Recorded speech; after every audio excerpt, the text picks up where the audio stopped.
Assalamu alaikum. My name is Muhammad Ansar Hashir. I'm in grade 7 and I'm 12 years old. I live in Ahmadiyya, Abode of Peace, Toronto West. This is my project. It is a hydraulic robot arm. Now I'll be telling you how my robot arm works and the fundamentals of hydraulics. Hydraulics. Hydraulics is a technology in applied science using engineering, chemistry, and other sciences involving the mechanical properties and the use of liquids. Fluid mechanisms provide the theoretical foundation for hydraulics, which focuses on the applied engineering using the properties of fluid. In short, hydraulics is the branch of science and technology concerned with the practical applications of fluids, especially as a source of mechanical force. Why did I choose liquids? Well, pressure in a liquid is transmitted equally in all directions. When water is made to fill a closed container, the applications of pressure at any point will be transmitted to all sides of the container. In its fluid power applications, hydraulics is used for the generation, control, and transmission of power by the use of pressurized liquids.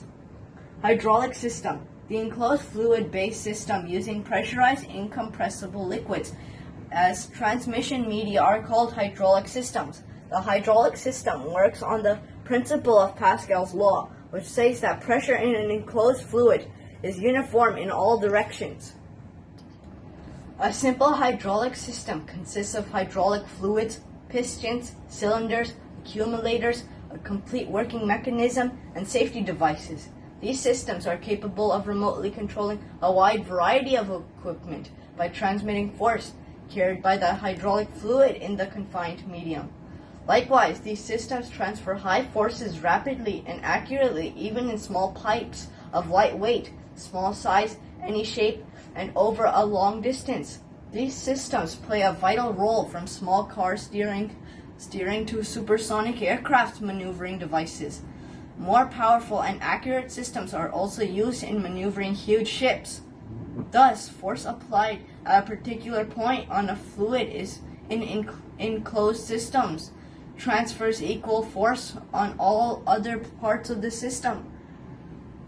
Further, the force acts perpendicular to the walls of the confined area. Over here, we could see that there's a tank where all the water is stored. Then the water is released from the tank. It will go through a check valve and then to the pump. When the pump is compressed, the check valve will go, there will be another check valve, and it will go to the hydraulic cylinder. The hydraulic cylinder will move up the load that's on top of the hydraulic cylinder. We could have a car, we could have anything on top of the hydraulic cylinder. Then after, it will move back down and then through the directional valve and then back to the tank. This is how the cycle works. Now I'll be demonstrating how my robot arm works. So I have 4 valves. Each of those valves have a specific purpose. First, I'll start off by telling you what this green valve does. Okay, so the green valve makes the robot arm move up. And then I will tell you what this purple valve does. So the purple valve moves the robot arm right and left.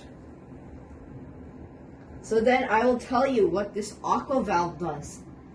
So the aqua valve is kind of like a shoulder for the robot arm. So it moves the robot arm up and down from this joint.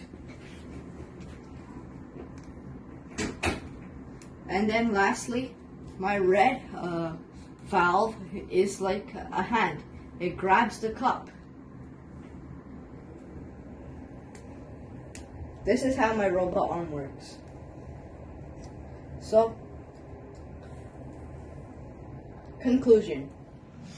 So, I would like to conclude my project with a bar graph. Over here, we see that if you have the original area of the syringe, you'll have the original force, which will give you the original pressure. But if you double the area of the syringe, you have to double the force, which will give you the original pressure. Over here, if you have half the area, if you keep the original force, you'll get double the pressure. The above results prove that prove the fact that we can build more pressure by narrowing down the area of the syringe, since pressure is inversely proportional to area. Jazakallah for listening to my presentation.